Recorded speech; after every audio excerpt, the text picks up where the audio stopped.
Olá amigos, eu estou com o meu amigo Wilson Porte Júnior.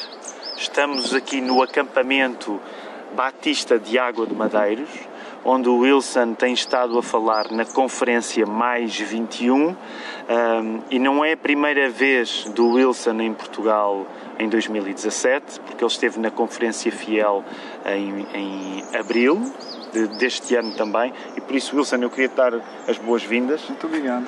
Obrigado por estares aqui a trazer dignidade a estes vídeos que eu tento fazer. E a primeira pergunta que eu te queria fazer era que tu pudesses explicar às pessoas que nos ouvem que, de facto, o verdadeiro punk não usa gel no cabelo, mas usa sabão. E este é o assunto mais importante que nós temos para falar hoje. Acho que eu vou tirar o óculos, que está escuro aqui por causa do sol. Pois é, a gente conversava e na minha adolescência eu fui punk também, me envolvi com o movimento grunge.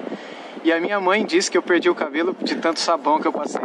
Porque que é punk não passa gel no cabelo, passa sabão, pedra sabão para espetar e tal. Eu não sei se a minha mãe tá certa, mas eu não costumo discutir com mãe. Então, mas ela disse que eu não tenho carecas na família, eu sou o único.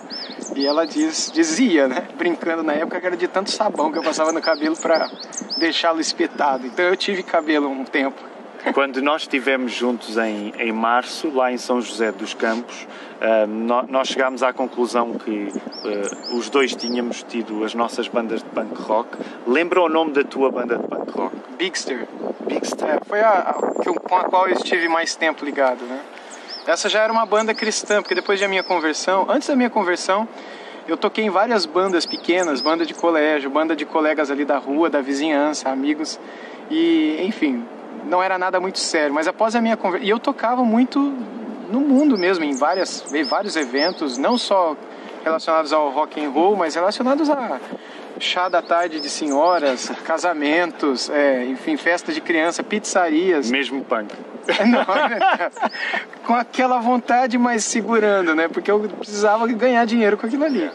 Aí depois da minha conversão, uma banda cristã de punk rock, enfim, da cidade me convidou para estar com eles e a gente passou muito tempo junto, né? Até na verdade eu ir pro seminário. Então foi o tempo maior, que é essa banda chamada Bigster, né? Nós gravamos um álbum e foi um tempo muito especial. Quando nós conversámos, tu mostraste alguns dos ficheiros áudio e seria interessante se tu conseguisses colocar isso na internet. Sim, pois é.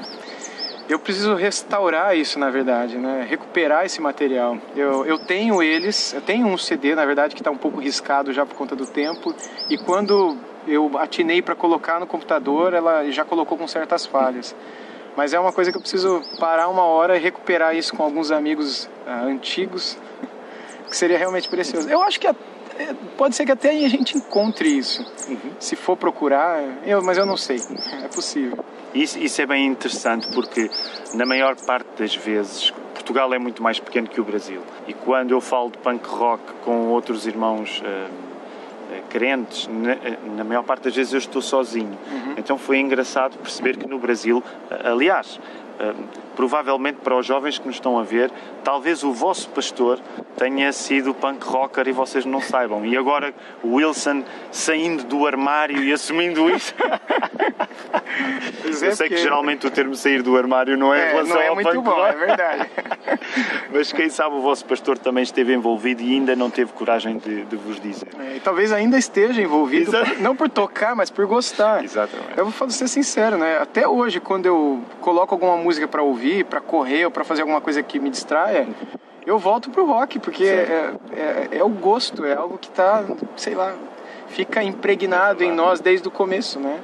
A gente consegue ver beleza naquilo, né? Esteticidade naquilo, e realmente é muito legal. Então, diz só uma das últimas bandas que tu estejas a colocar quando sais para correr. O Wilson corre mesmo a sério.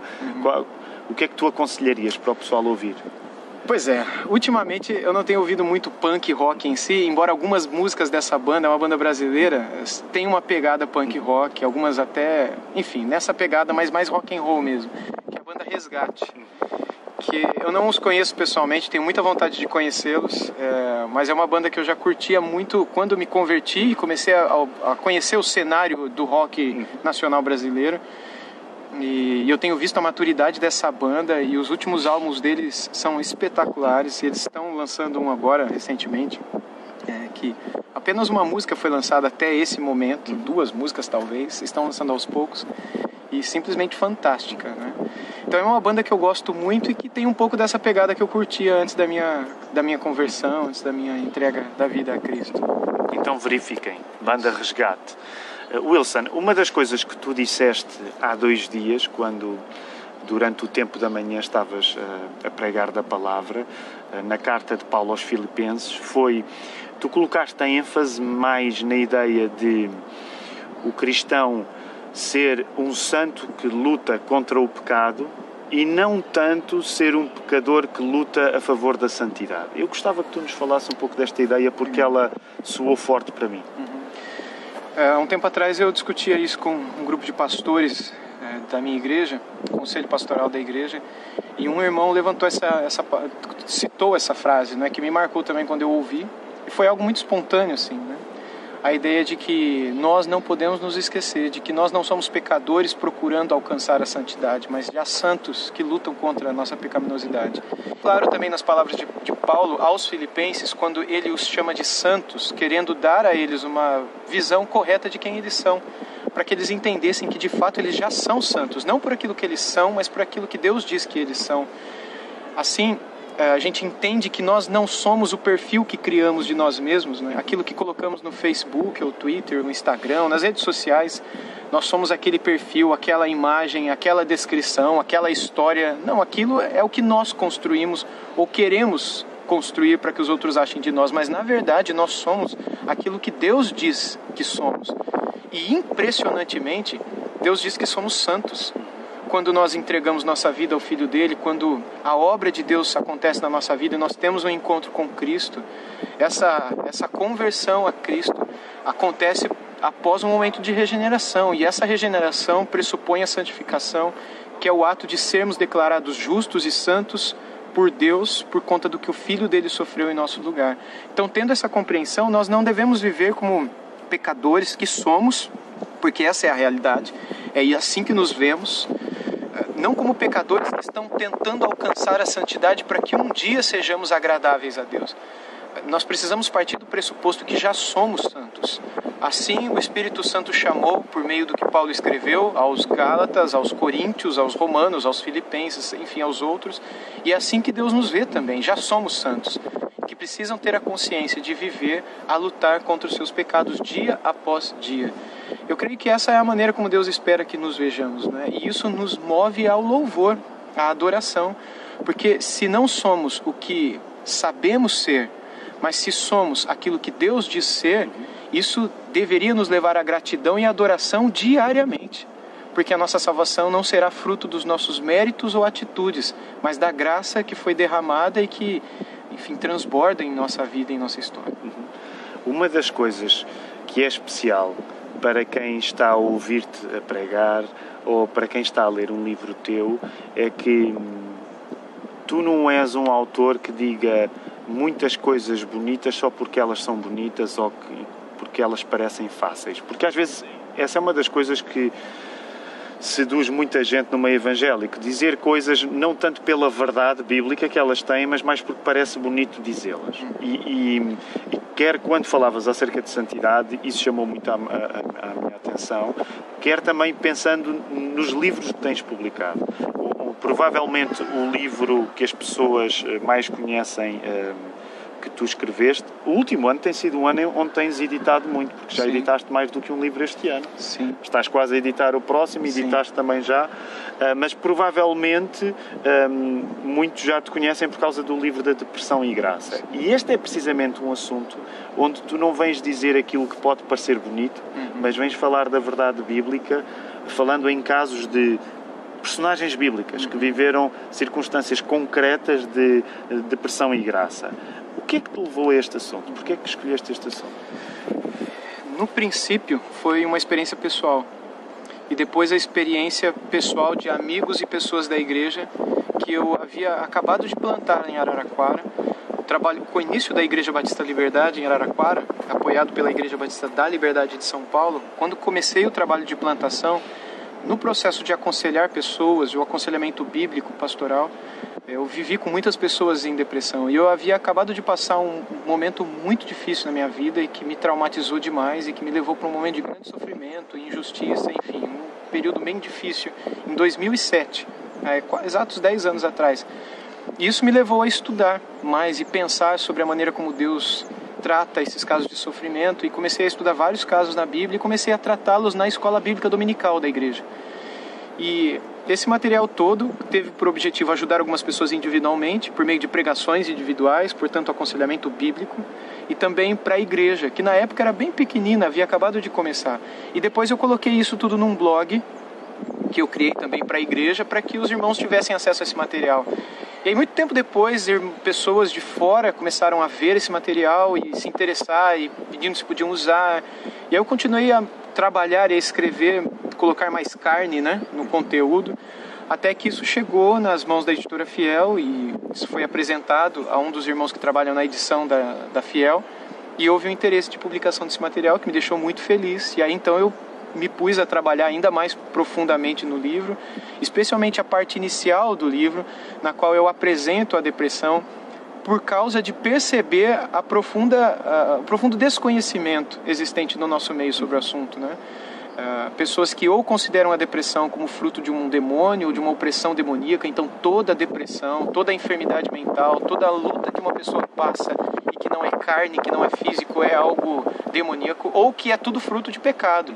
Então, indo para esses polos, não é? Ou aqueles que não são do ambiente cristão e que afirmam que é frescura, que é bobeira, que é coisa de gente rica, é pobre e não tem tempo para ter depressão, né?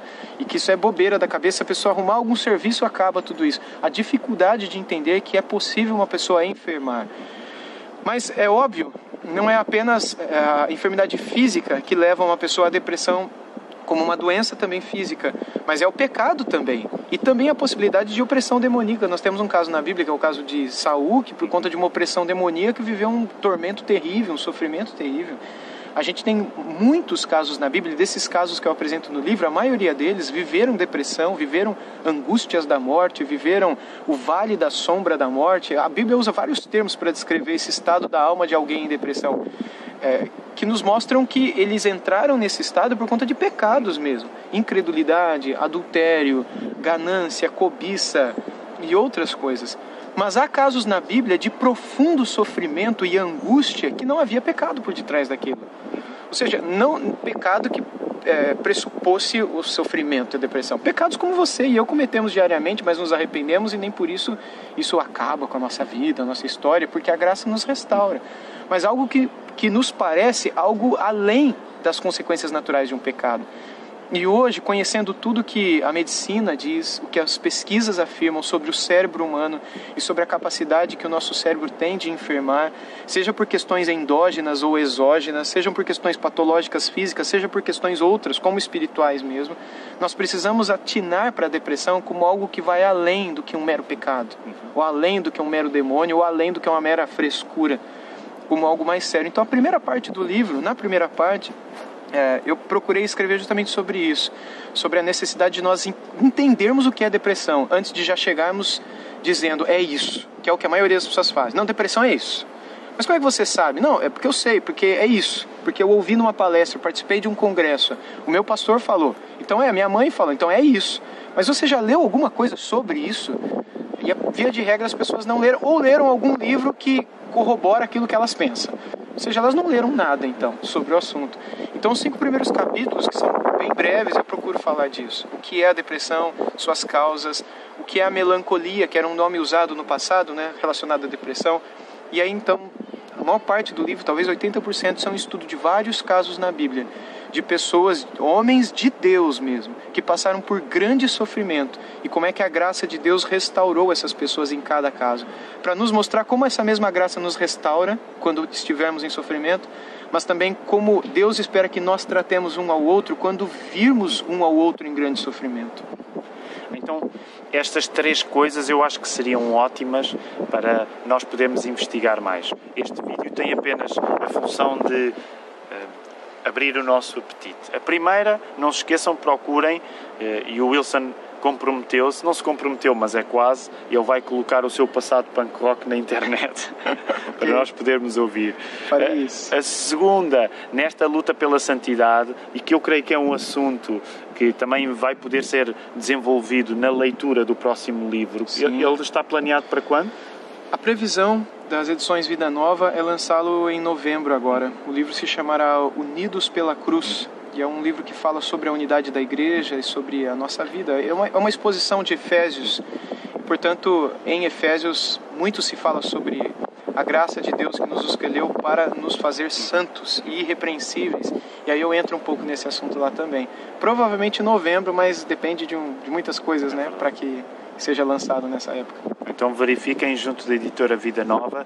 E por fim, este que já podem comprar, Depressão e Graça, pela editora Fiel. Sigam o pastor Wilson Portes Júnior, ele está também nas redes digitais, e então que estes assuntos, que são muito importantes para a nossa vida, punk rock, santidade e depressão, é isso aí. que Deus nos possa abençoar a todos nisso. Até logo, amigos.